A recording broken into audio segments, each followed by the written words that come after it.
Selepas kejayaan-kejayaan awal, muda dilihat sebagai kuasa baru dalam politik Malaysia. Namun kegagalan pada 12 Ogos lalu di mana kesemua 19 calon muda di PRN 15 di 6 buah negeri tewas. Bahkan kesemua mereka hilang wang deposit. Maka dengan ini timbullah soalan, adakah muda akan kembali dah bangkit ataupun akan terus tenggelam? Orang cakap akan hilang sebelum PRU 16 yang dijangka pada 2026 nanti.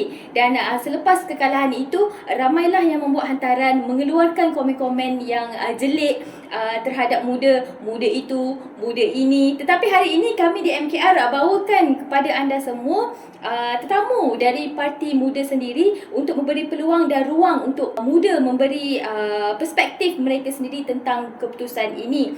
Dan bersama saya hari ini kita ada TS Al-Hafiz Ikhwan, merangkap sebagai pengerusi negeri Selangor Parti Muda, dan salah seorang calon yang kecundang pada PRN 15 di N23 Dusun Tua. Dan sebenarnya kita ada seorang lagi dah tetamu, tetapi ada emergency katanya. Sepatutnya yang akan berada bersama-sama dengan kita hari ini iaitu TS Al-Hafiz dan juga Zaidil Baharudin mewakili pihak pentadbiran muda selaku Naib Presiden Muda. Tetapi beliau tidak dapat menghadirkan diri hari ini. Tak apa, kita teruskan dengan Al-Hafiz sendiri. Baik, sebelum kita pergi jauh dan berbincang panjang lagi, sebagai pembuka kata mungkin Al-Hafiz nak katakan sesuatu dulu. Silakan. Okey, terima kasih kepada MKR kerana menjemput saya sekali lagi. Hari ini kita dah bertemu, dan hari ini kita bertemu lagi selepas keputusan pilihan raya.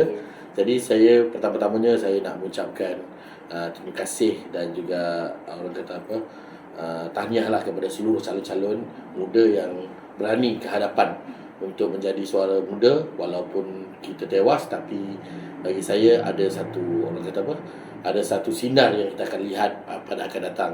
Untuk mengundi kita akur dengan suara demokrasi, suara keramat rakyat melalui pilihan raya, melalui peti undi. Tetapi ini bukan titik noktah untuk kami di muda. Kami akan teruskan perjuangan ini, dan insyaAllah kami akan terus konsisten untuk berjuang. Dan untuk rakan-rakan daripada muda sendiri, kita mohon untuk terus beristiqamah dan terus kekal dengan perjuangan muda, kerana ini adalah untuk negara kita, untuk tanah air kita bersama. Baik, kalau kita nilaikan apa yang berlaku ni secara a big picture lah, adakah ini dilihat sebagai pertamanya setback yang muda akan terus belajar dan seterusnya pulih dan bangkit daripada kekalahan ini? Keduanya memaksa perubahan besar dalam parti, mungkin ada rombakan dan sebagainya.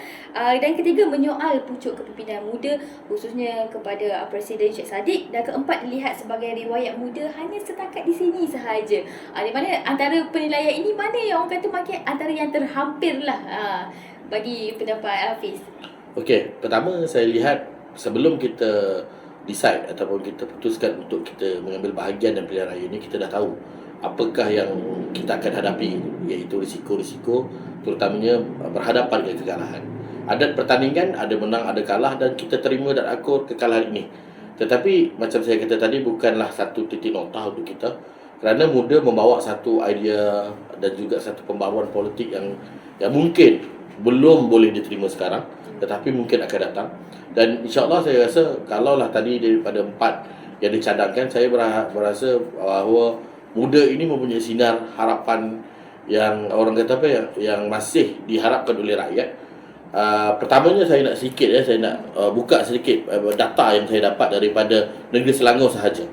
Melalui 14 DUN yang kita bertanding, 14 kerusi Dewan Undangan Negeri Selangor, kita memperoleh 28,174. Sebuah parti solo, parti baru, yang katakan orang kata memanglah ramai yang tidak menyangka bahawa keputusan itu keputusan yang bagi saya ia adalah satu keputusan yang agak menyedihkan untuk muda. Tetapi saya lihat sinar di situ. 28,000, hampir 30,000 itu adalah satu bilangan yang besar, dan 30,000 rakyat Selangor berharap pada muda untuk membawa perbaharuan ini. Kalau kami berhenti di sini, sudah tentu kami akan mempersia-siakan lagi 30,000 ini, dan malahan mungkin lebih daripada itu akan datang, kerana kita bertanding 14 kursi sahaja. Dan dengan itu saya jangka bahawa kita akan bangkit, kita akan terus berjuang menyuarakan suara-suara rakyat, terutamanya apabila kita melihat kebobrokan ataupun salah guna daripada peringkat kerajaan maupun di peringkat agensi-agensi yang mana kita akan menjadi suara semak imbang yang baik. Tak apa, tidak mengapa. Ia adalah satu pelajaran.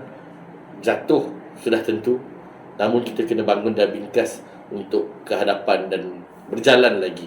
Dan saya rasa kalau diberi peluang, diberi ruang lagi, muda dah tentu akan memberikan sesuatu. Kita akan terus konsisten dengan kita punya idealism, kita punya pembawaan untuk kita bawa politik baru. Tidak terhenti di sini. Politik baru masih terus akan bernafas dan bergerak. Okey, mungkin dalam parti sendirilah mungkin ada rombakan, ada pembincangan besar-besaran.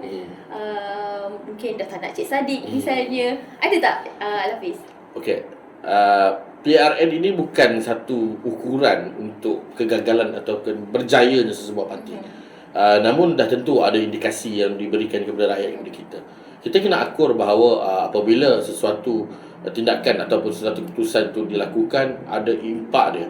Dan daripada impak yang kita terima daripada PRN, dah tentu mungkin Suara Akar Umbir hari ini bersuara untuk menuntut perubahan. Antaranya contohnya rombakan dan sebagainya, dan antaranya pemilihan. Untuk menyambut orang kata apa, suara-suara tersebut, dah tentu nama muda tu Malaysian United Democratic Alliance ataupun sebuah parti demokratik ini menyambut suara-suara demokrasi ini. Dan semalam kita adakan mesyuarat Jawatankuasa Eksekutif Pusat. Kita telah putuskan bahawa kita akan adakan pemilihan dengan sebab segera. Untuk makluman, ramai yang dalam Twitter, dalam rakan-rakan sosmed kata bila muda nak adakan pemilihan dan sebagainya. Saya nak maklumkan di sini, muda dengan surat beranak dia ataupun birth certificate dia, kita lahir pada 23 Disember 2021. Bermaksud kita ada 2 tahun atau 3 tahun selepas penubuhan tersebut untuk mengadakan pemilihan, iaitu 2023 paling awal. Tetapi 2024, minta maaf. Tetapi kita ambil satu sikap untuk kita mengadakan pemilihan lebih awal, untuk kita berikan suara kepada akar umbi untuk perubahan tersebut. Kita tak menolak kemungkinan kita akan ada perubahan. Siapa sahaja berjawatan dalam muda boleh dicabar kerana ini adalah suara demokrasi. Dan kita pulangkan kembali kepada mandat kepada ahli muda. Apa yang berlaku sebenarnya? Mungkin Budi dah jangkakan perkara ini akan berlaku, ataupun sebaliknya.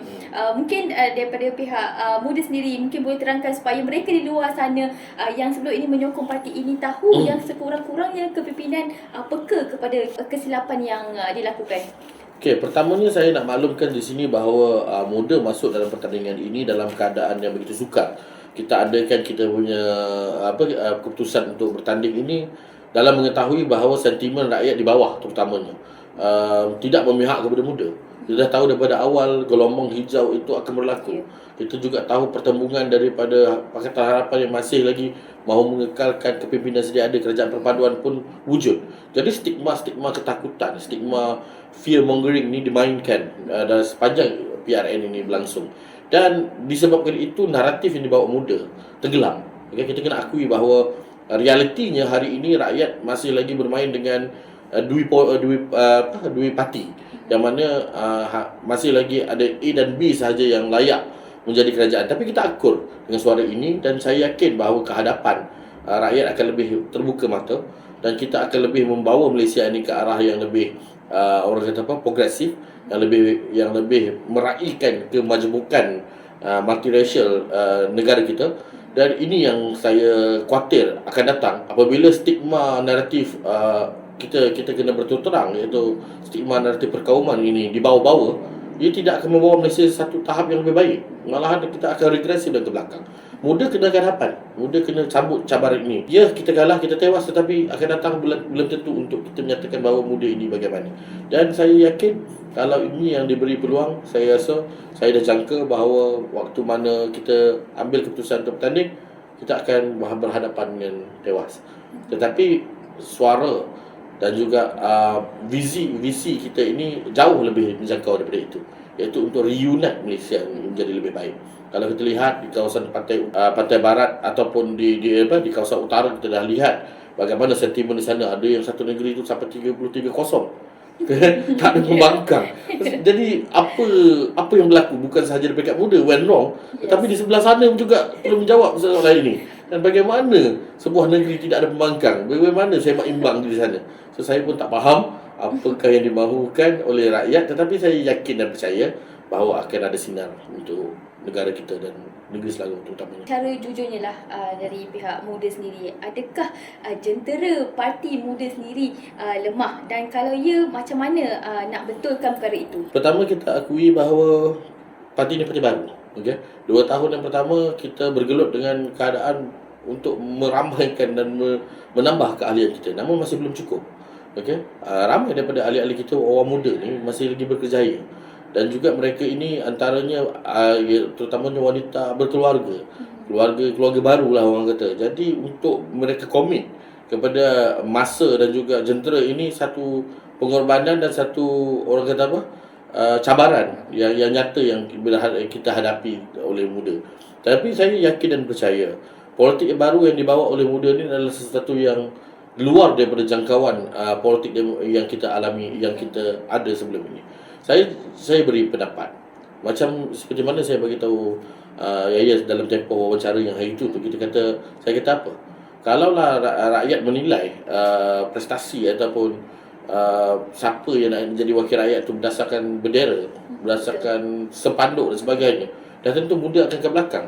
Sebab negara ini negara yang demokrasi, yang perlu membawa suara itu adalah wakil rakyat, dan wakil rakyat yang benar-benar yang layak saja yang perlu dipilih rakyat. Melalui suara demokrasi ini mestilah kena datang dengan apa yang dibawa, polisi dan dasar apakah yang dibawa oleh calon tersebut. Jadi kalau penilaian rakyat berdasarkan jentera yang ramai dan sebagainya, kita yakin dan percaya bahawa kehadapan Malaysia mungkin agak sukar untuk bersaing. Kita dah ditinggalkan negara-negara lain. Vietnam terutamanya yang berhadapan dengan perang, hari ini bangkit. Korea, Jepun yang bangkit. Indonesia dah jauh meninggalkan kita. Kita di stigma lama. Dan saya rasa sebenarnya, bukan saya rasa hairan, tapi saya rasa sedih dengan keadaan negara kita hari ini. Tetapi tak apa, perjuangan itu mahal harganya, dan perjuangan itu kita perlu ada pengorbanan yang kita kena ni. Tak apa, untuk hadapan kita, jalan ke hadapan kita muda, kita akan terus bergerak. Dan saya rasa kalau berhenti di sini, bukan orang muda lah namanya. Okay? So kita kena ke depan dan terus bergerak. Kita tahu yang muda ni sebuah parti baru. Jadi ramai yang tertanya, dah tahu parti baru, kenapa letak calon ramai-ramai? Kenapa pada awalnya mereka kira berani, memang muda, progresif, sangat berani untuk meletakkan calon-calon muka baru, semua muka baru di tempat-tempat panas. Kenapa begitu seberani itu? Okey, kita kena maklum di sini kalau kita pergi 2-3 kursi, mungkin impak je agak kurang. Okey, sebab nak bawa satu pembaruan ni, kita kena bagi satu impact punya movement ataupun decision. Dan antaranya masa kita fikirkan berapa kursi yang kita nak pergi itu, dah tentu YB Syed Saddiq Presiden maklumkan kepada media dan juga kepada awam berkaitan dengan kita akan pergi mungkin 10% daripada seluruh kursi yang dipertandingkan 245. Jadi kita bertanding 19, okey. Yang pada awalnya kita umumkan 20 orang, tapi akhirnya 19 orang lah. Namun begitu, dalam 10% itu kita ada satu gauge ataupun kita panggil satu kayu ukur untuk kita ukur. Dalam 10% ni berapa yang kita boleh pergi. Kerana akhirnya ukuran pada data itu akan memberi reflection. Kalau 2-3 mungkin kita tak dapat kumpul data yang setepatnya. Muda ni adalah parti masa depan. Kita kata kita akan ke hadapan dan kita, tetapi yang saya nak puji di sini, walaupun bukan nak sugarcoat, tetapi kita kata anak-anak muda berusia 23 tahun seperti Melanie dan ada yang 25-26 tahun berani menyambut cabaran ini, dan pengorbanan ini sesuatu yang saya rasa amat luar biasa lah. Dan saya tabik kepada mereka kerana tak ramai orang berseberani ini. Dan pengorbanan harus, namun kita bagi tahu tadi, tewas itu adalah risiko dalam adat pertandingan. Ramai yang berpendapat lah, the most crucial problem lah, kenapa tak mencari calon yang best untuk dijual? Pertamanya, kalau kita lihat apabila kita cakap pasal parti muda ni, orang akan cakap Saddiq, parti Saddiq, semua orang pun akan cakap, Saddiq Saddiq. Dalam muda ni tak semestinya ada satu figura. Kita kena ramaikan. Siapa kenal dulu YB Amira Aisyah, dan kita berjaya memperkenalkan dia, dan beliau menjadi Iron Lady parti muda, dan sekarang ni antara wanita pemimpin muda yang kita ada yang termuda di Malaysia, yang mungkin kita boleh kehadapankan. Dan ramai lagi macam mileni dan sebagainya, kita baris kat ini. Kalau kita tak buat mereka, kalau kita tunggu buah dah masak baru kita nak jual, dah tentu bagi saya dah tak ada nilai tambah yang ni untuk rakyat. Jadi muda ini nak menunjukkan bahawa kita ni adalah talent factory. Okey, kita ni adalah membuat calon-calon ataupun membuat pemimpin-pemimpin masa depan. Bukan sahaja tunggu dah famous, mari join kami dan kita akan jual anda sebagai calon ataupun memperkenalkan anda sebagai calon kami. Tetapi kita membuat mereka daripada tidak ada apa-apa kepada sesiapa. Yang hari ini, dulu orang kata Dusun Tua, siapa? Budak Al-Hafiz ni. Tak kenal. Tapi hari ini bila saya lepas daripada pilihan raya itu, semua orang dah bercakap-cakap dan berkata-kata. Dan akhirnya orang akan tengok, oh, budak ni dah duduk sini lama dan ada perkhidmatannya. Kenapa kita tak pernah nampak? Bukan tak pernah nampak, sebab tak pernah diperkenalkan. Jadi ini adalah satu pendekatan yang baik juga untuk muda. Sekali lagi, bukan sugarcoat, tapi kita lihat daripada sudut positifnya.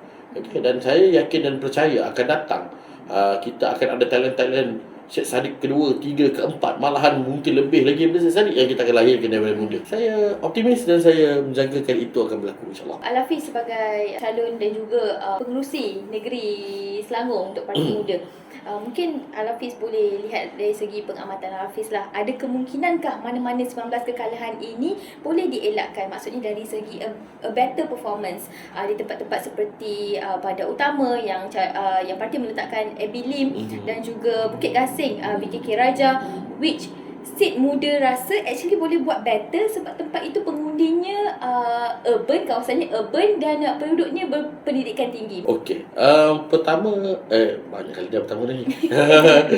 Pertama berkaitan soalan ini lah. Okey. Kita lihat kerusi-kerusi yang kita bertanding ni, saya nyatakan bahawa ada beberapa orang kata profile DUN yang kita dah pilih. Ada DUN yang kita kategorikan DUN bandar, DUN semi urban dan DUN rural. Okey, tetapi yang paling banyak adalah kita fokus kepada semi urban dan urban lah. Okey, untuk macam saya bagi tahu tadi, untuk kita dapatkan data yang sebetulnya. Okey, Bandar Utama, Bukit Gasing, Seri Setia, Sedia Sedang ni adalah kursi-kursi bandar. Kursi-kursi pinggir bandar, Dusun Tua, Kuala Kubu Baru contohnya. Taman Temple kita boleh kata 50-50. Ada semi urban, ada yang masih lagi kampung. Dan saya maklumkan di sini bahawa profil DUN ni kita dah tengok dan kita dah lihat lah beberapa dapatan-dapatan, dan kita ambil data-data itu dan kita buat satu analisis dan kita jangkakan bahawa kita akan perlu ada perubahan lah. Perubahan akan datang, kita akan lihat pada PRU akan datang bagaimanakah kursi yang ini. Untuk pengetahuan semua, saya keluar daripada borang 14 lah.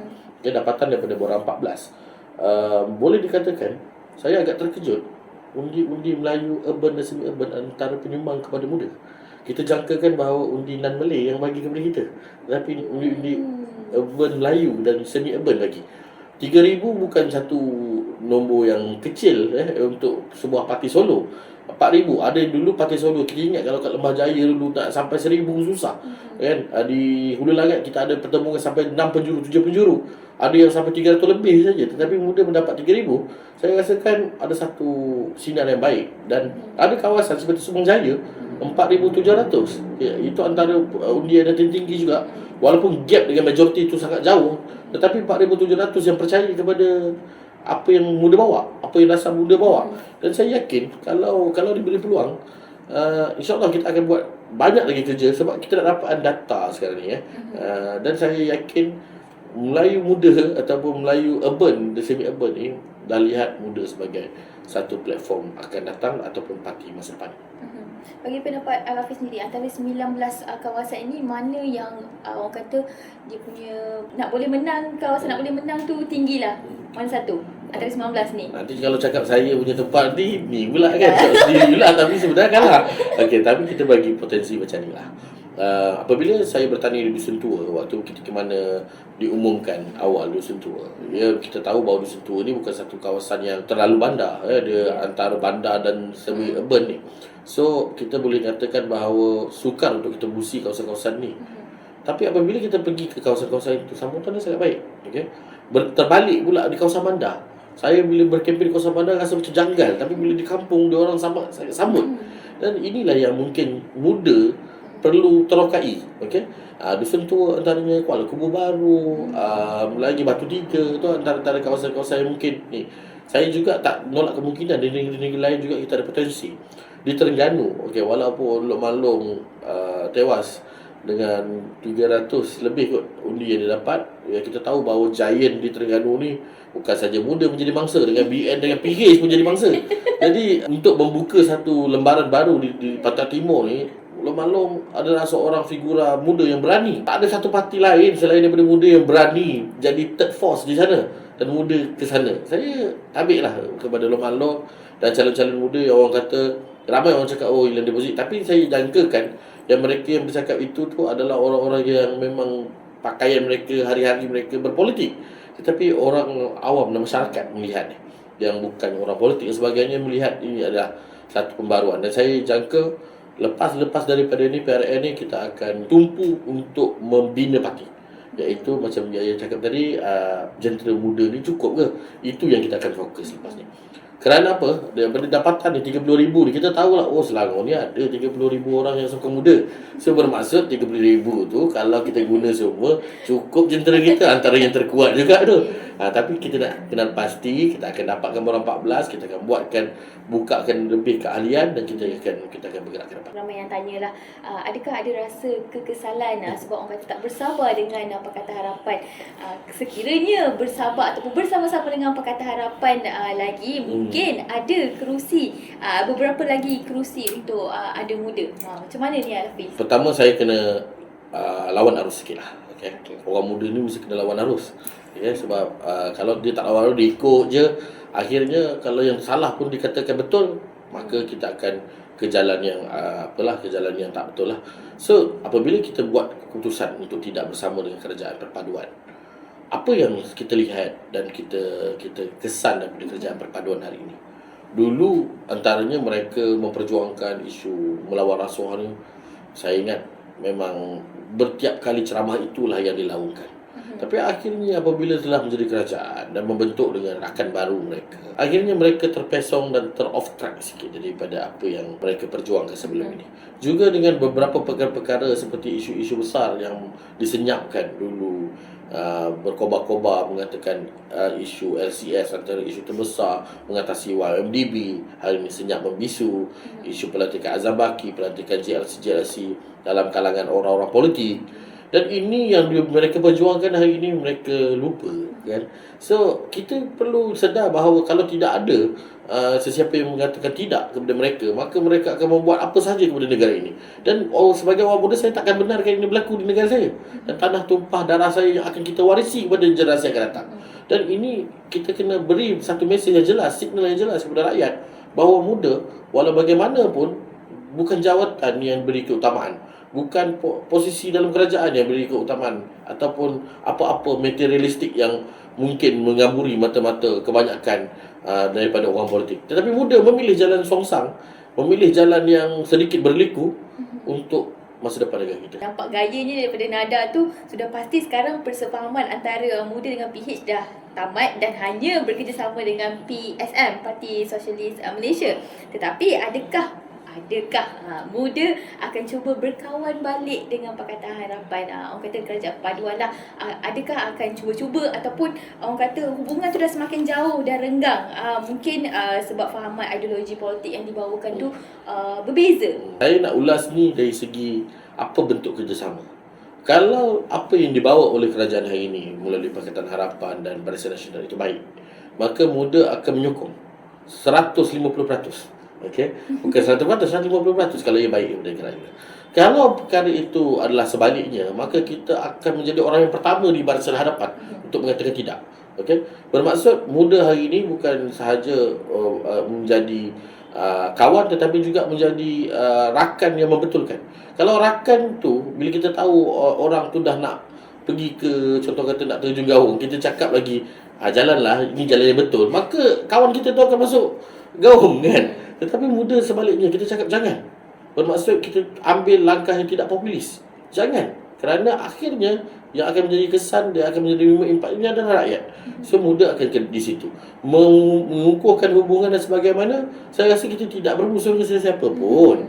Okey, ini adalah politik yang mana bagi saya yang dasar yang baik kita sokong, yang mana yang tidak baik dan yang memberi kesan tak baik pada rakyat kita bangkang. Dan inilah peranan politik. Rakan, tak semua rakan musuh, tak semestinya musuh.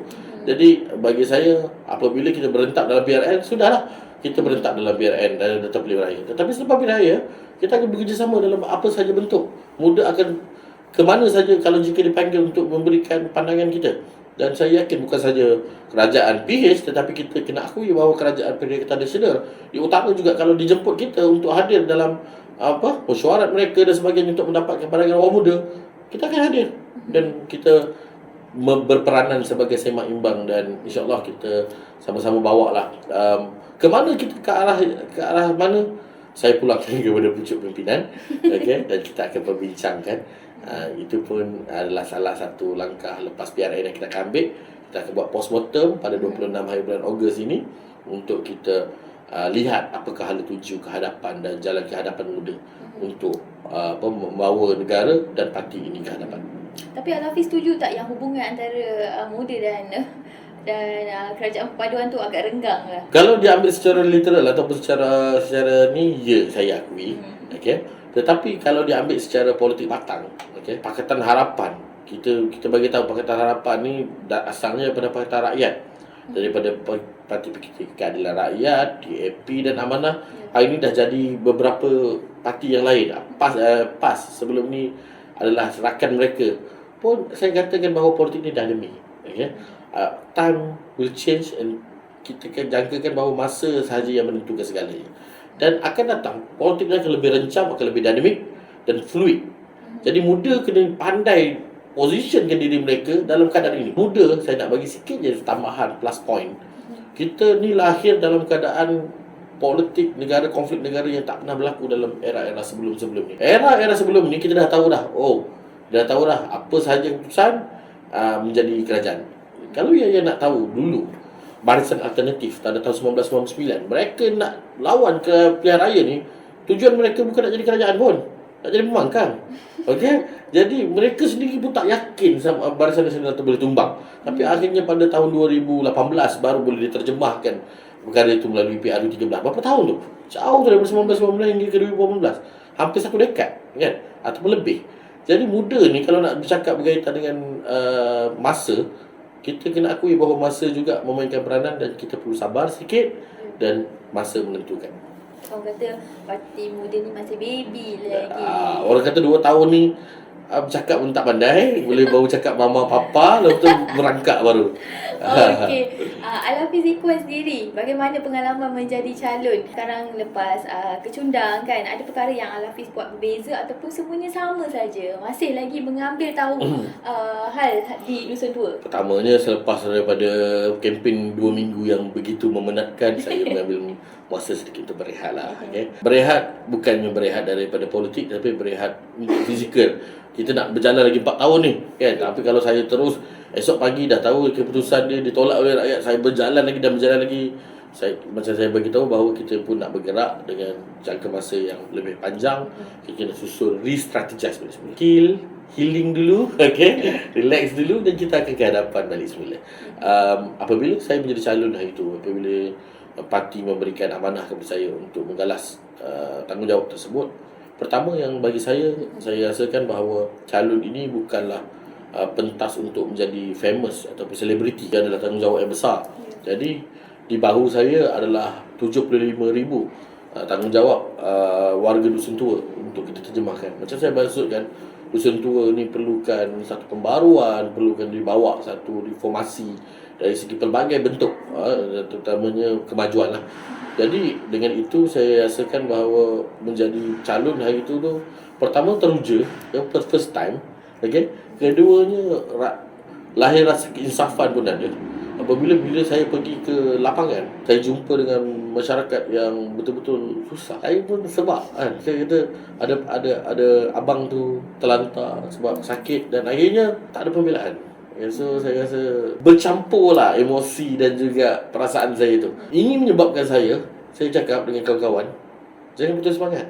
Okay? Kerana di hadapan memang kita dah tahu dah jalan yang kita pilih ni berliku, tetapi di hadapan negara kita letakkan utamakan.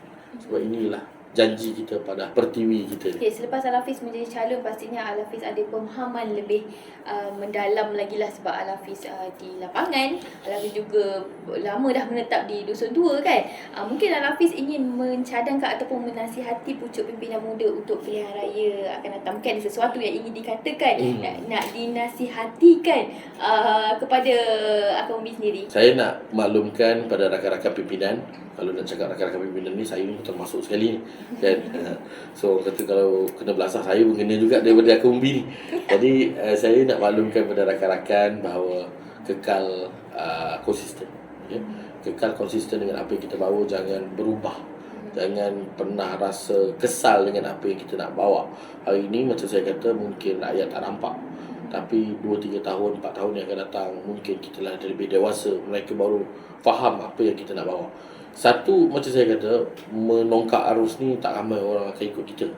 Okay, orang nak ikut arus, tapi menongkak arus tak ramai nak ikut kita. Tetapi satu hari, arus tu dia macam pendulum, dia macam pendulum swing yang akhirnya dia akan bounce back kepada kita.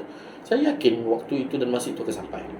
Masa muda ini akan sampai pada waktu ketikanya, dan ketika itulah kita akan menjadi dominan. Kalau nak disorot daripada sejarah-sejarah lampau parti-parti politik yang juga dulu baru tapi kini dah jadi kerajaan, iaitu PKR, saya dah bercontoh 1999 31 kerusi memantau power. Kan, bertanding dengan banyak sekali di Sarawak, hampir tak ada kursi mereka, kalah semua. Di Johor, PRN Johor, dia menang satu je, itu pun yang Allahyarham Salahuddin Ayub yang menang kan. Dan akhirnya saya katakan di situ, mereka masih lagi bangun dan berjalan. Janganlah disebabkan ini muda akan berhenti. Saya rasa itu adalah satu kesilapan kalau kita berhenti dan kita undurkan kita punya perjuangan. Untuk rakan-rakan Akang Umbi, saya faham bahawa perasaan anda ada yang marah, ada yang mungkin rasa kecewa. Saya begitu. Kalau anda kecewa, saya 2 kali lagi kecewa. Kalau anda sedih, saya 2 kali lagi sedih. Okay, kerana saya lihat yang di sini adalah anak-anak muda yang mengorbankan masa kerjaya mereka untuk negara ini. Tetapi yakinlah, yang kita bawa ini adalah satu perjuangan untuk anak bangsa kita, untuk tanah air ini. Kalau tidak kita mulakan, siapa lagi? Kalau saya nak cerita tentang sejarah, saya suka cerita pasal sejarah sikit, sebab saya minat sejarah. Dulu, kalau yang nak tahu, yang memperjuangkan kemerdekaan ni dulu adalah anak-anak muda. Kesatuan Melayu Muda, Ibrahim Yaakob, umur dia 26 tahun, 27 tahun. Bukan sebaya saya, bawah daripada saya lagi. Dia orang yang memperjuangkan. Sebab waktu ketika itu, golongan-golongan yang berumur ni, mereka dah selesa duduk dengan British. Mereka katakan, tak apalah duduk dengan British. Kita pun senapang pun tak boleh buat, jarum pun tak boleh buat. Tapi orang muda ni ke hadapan. Orang muda ni yang ke depan. Akhirnya, tahulah sentimen menuntut kemerdekaan tu merata ke seluruh negara. Kalau muda tidak memerlukan hari ini, muda tidak ini dilekehkan sedikit, alamak nangis dan merajuk, saya rasa satu kesilapan lah. Orang troll muda lah kan, netizen ni selalu kita dengar atau menuduh muda pecah undi, dan terutamanya penyokong PH lah, khususnya PKR. Dan sebab ini disebabkan beberapa calon mereka kalah tipis disebabkan muda mencuri undi PH, dan muda dengan sengaja sabotaj dan nak balas dendam terhadap PH. Sejauh manakah tuduhan-tuduhan ini benar? Yang pertama, mereka sering merujuk Sungai Kandis. Ini tempat saudari Afrina, Bendahari Negeri Selangor, muda Selangor. Saya di Dusun Tua, disebabkan saya masuklah, BN menang. PH menang. Di Taman Templer, disebabkan dengan 1000 undi itulah Anfal menang di sana, di Taman Templer kan, kerana menggagalkan PN. Tapi PN saya nampak tak ada pula cakap memecahkan undi. Bukanlah nak kata mereka lebih positif, tetapi saya nak minta semua netizen lebih positif. Kalau nak cerita pasal pecah undi dan sebagainya, cerita dua-dua belah pihak.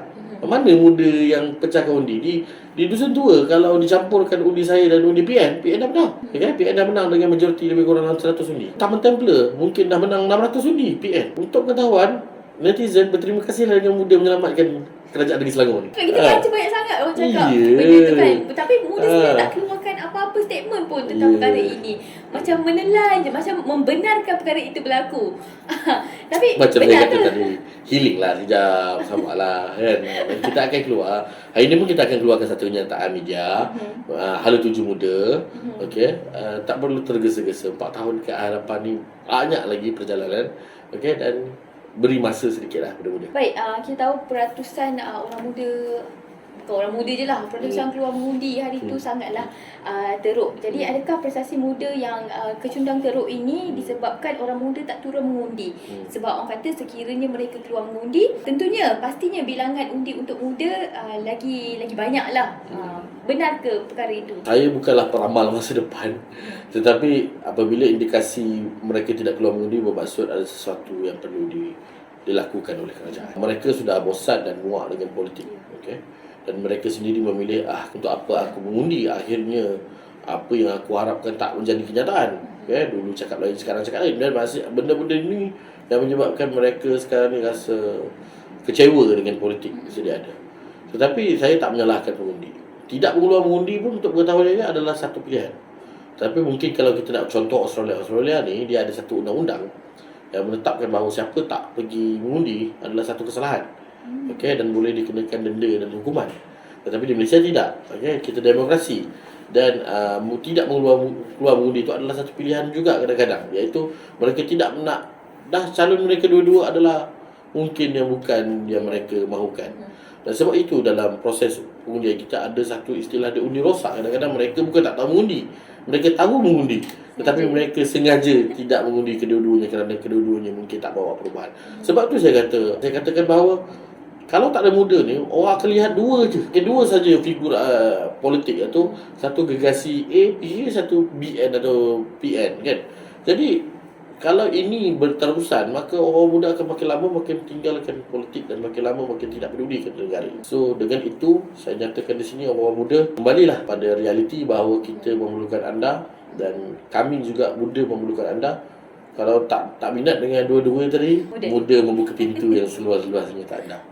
Okey, tertarik dengan Al-Hafiz cakap tadi yang di Australia menjadi satu kesalahan siapa yang tak pergi mengundi. Jadi Al-Hafiz rasa patut tak dekat Malaysia ni kita buat perkara yang sama. Kita implement benda tu, undang-undang sebegitu. Di Malaysia ni, kita adalah soal demokrasi kan. So memilih untuk tidak mengundi ataupun tidak mengundi antara dua-dua pihak yang ada atas kertas tersebut adalah satu pilihan masing-masing. So langkah ke hadapan pertama kita dah buat automatic voters, ya, ataupun pendaftaran automatik pengundi kan. So semua rakyat Malaysia hari ini yang mempunyai kad pengenalan semua boleh mengundi dah secara automatik.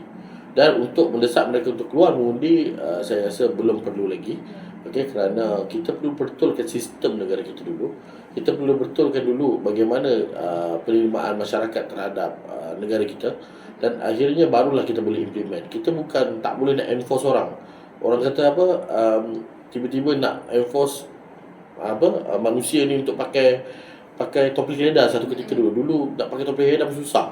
Tahun 80-an ni susah nak pakai topi keledar. Lepas tu apabila dia nak enforce nak ni, ada pendidikan, ada galakan. Contohnya pendidikan ni yang masukkan mereka buat iklan-iklan yang tiap-tiap hari dulu, kalau Yaya ingat iklan pasal keselamatan ni kan. Dia ada kepala, ada satu lagi tembikai. Lepas tu dia digambarkan. Pendidikan, apabila tidak ada pendidikan, macam mana kita nak enforce?